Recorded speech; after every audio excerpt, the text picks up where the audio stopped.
এরকম কাহিনী আমাদের সাথেও হইতো। তখন দোকানদারি করতাম আগে বাংলাদেশ। পেট্রোল পাম্প আছে আমার বাসার পাশে, তেল ফুরাইনি। এখন 50 রিয়ালে ফুরাইছি, এতে আপনার 420 কিলোমিটার যাওয়া যাবে। পাম্পে একটা মজার কাহিনী হয়ে গেছে। উনি 1 ঘন্টা ধরে বসে আছে, একটা গাড়িও আসে নাই। রাতের বেলা গাড়ি একটু কম আসে, বাট যখনই আমি ঢুকছি সাথে সাথে আরো 2টা গাড়ি পিছন দিয়ে আসছে। আসি ওরা তাড়াহুড়া করতেছে, বলতেছে দেখেন এতক্ষণ ধরে একটা গাড়িও ছিল না, যখন আপনি আসছেন সাথে আরো 2টা গাড়ি আসি, মানে তাড়াহুড়া করতেছে। এরকম কাহিনী এরকম আমাদের সাথেও হইতো।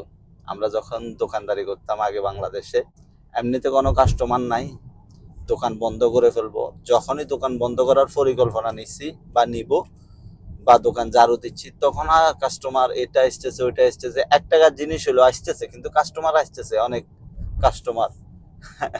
এখনো ব্যাপারটা ওইরকম হয়ে গেছে যে এতক্ষণ বসেছিল 1 ঘন্টা, কোনো খবর নাই। যখনই আমি আসছি তখনই অন্যজন আসি তাড়াহুড়া করতেছে যে তাড়াতাড়ি তেল ভরে দেওয়ার জন্য।